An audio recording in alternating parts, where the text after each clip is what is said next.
Greetings, adventurers. This is DM Kurt, prognosticating for the future of the role-playing game hobby in 2024. Okay, so a rising tide lifts all ships. Okay, when the economy is doing good, everybody has lots of disposable income. They can buy all the hobby stuff they want. We're heading into a recession here in the U.S., and that's going to go through 2024, and then depending on how our elections go, well into 25, 26, etc. It's not going to get good anytime soon. It's going to get worse. No more disposable income means people are going to have to be tight with their money. They're going to have to lose their hobbies or put their hobbies on hold, put new spending on hobbies on hold. Now, if you're like me, where you have a number of books already, you can just keep rolling with what you got. And, you make up new adventures, and you're good to go. You have no new costs involved. Wizards of the Coast, the 800-pound gorilla in the room at all times, they need constant growth. Okay, they intend on putting out one D&D in the middle of next year for the 50th anniversary of the game. It's going to be a subscription service, pay to play your D&D monthly. They want microtransactions and such. That's going to be rough on people who are strapped, which is most of their demographic. Okay, so they're going to be putting out a few books to go with, but their focus is more digital. It's more online. It's not towards putting out the physical books. As it is, they've already shied away from the local gaming stores that help grow the hobby, and they put their books more into the Target and Amazon and such. The big box. Screw the little guy. Well, gamers are going to have to think of where they want to put their money. If Wizards holds up to what they have been doing, putting out a new book every 3 months, well, what's the point in buying a book in February or March when the new edition comes out in June or July? Those are our estimates on the timetables. There's no point in it. Your books are not necessarily going to be worth anything at that point if you want to be current. Okay?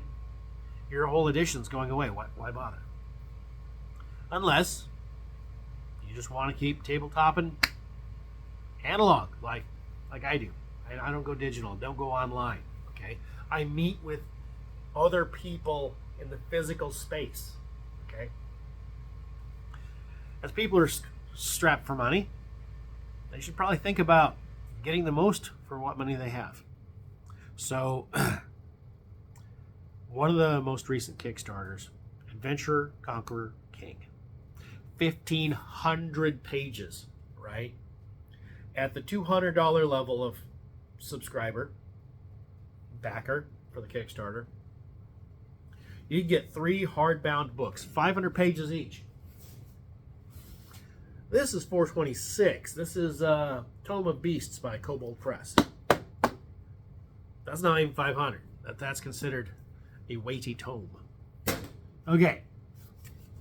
Pretty impressive, 3 big, thick books that take your character not just 1 through 20 level, like D&D does, not an adventurer with eventually more tougher monsters to fight. Instead, you start out as an adventurer, and then you can gather an army. There's mass combat involved. There's naval warfare, siege warfare, etc., etc. And then you eventually become a king, do domain play.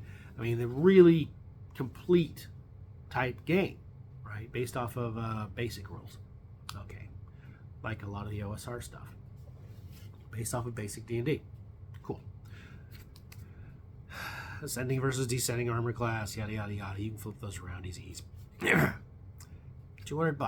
That's a lot of book for the money, but that was a lot of money. There's lower backer tiers. There's higher backer tiers. You could get a poplar wood slipcase And the books looked amazing. Okay, I mean, that's your top tier right there. Now for $200, for $100, roughly, you could go to Wizards of the Coast and you could get the Deck of Many Things, basically an adventure book and a guide to the Deck of Many Things, a singular magic item from which the adventures kind of spring off of in this book. Early print releases supposedly had some publication issues, production issues. There are people saying that the cards for the actual deck, which were included, were cut in up to 3 different sizes. This is the company that makes Magic the Gathering cards, and they're all fine. I can go down to the corner store, get a deck of playing cards, and they're all the same size because they fit in the same little box. Bicycle brand, okay? It's not that hard. But Wizards had problems doing that for $100. You're just not getting the same stuff for your money. Let's say you want to go cheaper, though. A little cheaper. Let's go Castles and Crusades, okay? It's based off of first edition AD&D, but then Ascending Armor class. They've kind of refined the same edition over the years. Gary Gygax himself worked on it in the early years, and he said this is what 3rd edition would be like if I still ran the company. You know, they've got a pedigree, okay? The PDF of the Player's Handbook, free. Flat out free. They do buy 4, get 1 free deals for Player's Handbooks. There's an 8-pack, I believe. And you can just get the Monsters and Treasure book and a Player's Handbook. You can run the game with that. Just 2 books. All right. You're looking at $50, $60 maximum. Okay. Full on game. Boom. There you go. Want to go real cheap? Okay. Horde Wars. Okay. HORDE. $5 give you the PDF. You hit print on your home printer, you can outfit your entire table. Just like that. Okay, $5. Don't print the entire thing because some of it's DM's guide, some of it's adventure. You know, just give them the player section. Come on. $5, that's it. You need to consider where your money's going to go this year. And I suspect as this country, United States, where I'm at currently, is going into recession, the hobby as a whole is going to shrink. There will always be gamers, okay? Just going to happen. I mean, I myself have gone through some lean times in my 20s where, you know, we didn't buy a bunch of extra stuff. We didn't need to. We just made up our adventures and, you know, what books we did have, and we could make up rules and we could just make it all up, you know, based on what books we did have. Now, I've been lucky, you know, since then. There's also been some times in my life when I was in the Army where I couldn't just have a whole bunch of books. You know, the barracks, you don't have a lot of space, you know. But you didn't need it, you know. Just get together with your friends and a couple notebooks and some dice, and, you know, that's a good way to kill a Friday night without going into town and getting drunk and stupid, you know.